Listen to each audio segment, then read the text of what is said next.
नमस्कार दोस्तों, स्वागत है आपका हमारे YouTube चैनल पर। मेरे सभी प्यारे दोस्तों को जय श्री कृष्ण। महाभारत की कहानी राजा शिवी चक्रवर्ती। बहुत समय पहले की बात है। कुशीनगर नाम के एक राज्य में एक राजा राज किया करता था। उस राजा का नाम था शिवी। वह एक चक्रवर्ती सम्राट था और अपनी महानता और दयालुता के कारण प्रसिद्ध था। उसकी दया के बारे में ऐसा कहा जाता था कि उसके दरबार से कोई भी खाली हाथ नहीं लौटता था।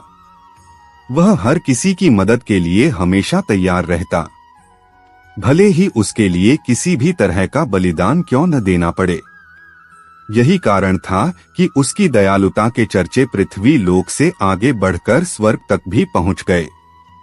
जब इस बात का पता देवों के राजा इंद्र को चला तो उन्होंने मन बनाया कि वह राजा शिवी की परीक्षा स्वयं लेंगे और सुनिश्चित करेंगे कि क्या वाकई में राजा शिवी इतने ही दयालु हैं या यह उनका महज एक ढोंग है।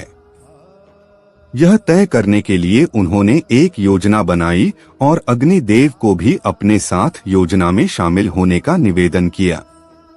राजा इंद्र की बात पर अग्निदेव भी राजा शिवी की परीक्षा लेने के लिए तैयार हो गए। फिर क्या था, राजा इंद्र ने एक बाज का रूप धारण किया और अग्निदेव ने एक कबूतर का। दोनों राजा शिवी के दरबार की ओर चल दिए।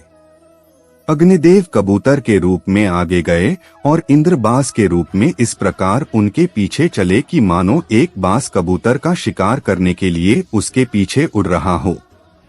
थोड़ी ही देर में अग्निदेव कबूतर के रूप में राजा शिवी के दरबार में पहुंचे और राजा शिवी की जांघ पर बैठ गए। उन्होंने राजा से कहा कि एक बाज उसका शिकार करने के लिए पीछे आ रहा है, वह उसकी जान बचा लें।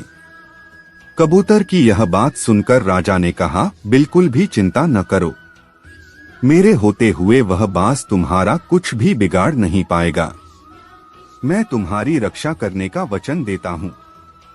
राजा के वचन देते ही बाज के रूप में इंद्रदेव भी शिवी के दरबार में पहुंच गए। उन्होंने राजा शिवी से कहा कि वह कबूतर मेरा शिकार है, उसे मारकर वह अपनी और अपने बच्चों की भूख मिटाएगा।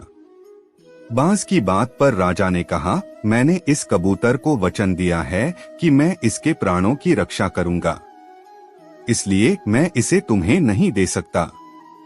राजा की यह बात सुनकर बाज बोला, अगर आप इसे मुझे नहीं देंगे तो मैं और मेरे बच्चे भोजन के अभाव में भूखे रह जाएंगे, इसलिए इसे तो आपको देना ही होगा। बाज की यह बात सुन राजा शिवी थोड़ी देर सोच में पड़ गए और कुछ विचार करने लगे। कुछ देर विचार करने के बाद राजा शिवी ने बाज से कहा, अगर मैं तुम्हें इस कबूतर के वजन के बराबर मांस दे दूं तो तुम्हारी और तुम्हारे बच्चों की भूख मिट जाएगी। ऐसे में इस कबूतर के प्राण भी बच जाएंगे और मेरा वचन भी बना रहेगा। राजा की इस बात पर बाज के रूप में आए इंद्रदेव राजी हो गए, लेकिन उन्होंने राजा के सामने एक शर्त रख दी। बाज ने कहा, महाराज मैं तैयार हूँ, लेकिन आपको कबूतर के वजन का मांस अपने शरीर से देना होगा। बाज की यह बात सुनकर राजा ने सोचा कि कबूतर का वजन कितना होगा। अगर मैं अपने शरीर से ही इसके वजन के बराबर मांस दे देता हूँ तो इस कबूतर की जान बच जाएगी। यह सोचकर राजा ने अपने एक दरबारी को एक तराजू लाने का आदेश दिया। दरबार में तराजू लाया गया। राजा ने तराजू के एक पलड़े पर कबूतर को रखा और एक चाकू से अपनी जांघ से एक टुकड़ा काटकर तराजू के दूसरे पलड़े पर रख दिया, लेकिन तराजू तनिक भी नहीं हिला। यह देखकर राजा ने एक और टुकड़ा काटकर तराजू पर रखा। उसके बाद भी मांस का टुकड़ा कबूतर के वजन से काफी कम था। उन्होंने धीरे धीरे कर अपने आधे शरीर के मांस को निकालकर तराजू पर रख दिया। उसके बाद भी मांस का वजन कबूतर के वजन से कम ही रहा। यह देखकर राजा शिवी बहुत निराश हुए।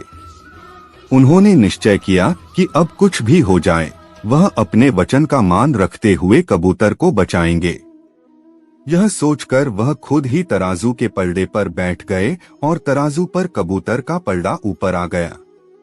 राजा ने बाज से कहा, तुम मेरे पूरे शरीर का मांस ले लो और कबूतर को छोड़ दो। यह सुनकर इंद्रदेव को राजा पर दया आ गई। इंद्र और अग्निदेव अपने असली रूप में आए और कहा, राजा शिवी, हम आपकी परीक्षा लेने आए थे और आप इस परीक्षा में सफल रहे। आप वाकई में बहुत ही दयालु और परोपकारी हैं। इस पृथ्वी पर आपकी बराबरी दूसरा और कोई नहीं कर सकता। इतना कहते हुए दोनों देव वहां से गायब हो गए। शिवी चक्रवर्ती की कहानी से सीख। शिवी चक्रवर्ती की कहानी से सीख मिलती है कि इंसान को किसी भी हाल में दया और परोपकार का साथ नहीं छोड़ना चाहिए, क्योंकि जिसमें दया और परोपकार वास करता है, भगवान भी सदैव उसकी मदद के लिए तैयार रहते हैं। आपसे मेरी प्रार्थना है कि मुझे मोटिवेट करने के लिए वीडियो को लाइक करें, शेयर करें, सब्सक्राइब जरूर करें दोस्तों, और कमेंट में जय श्री राम जरूर लिखें।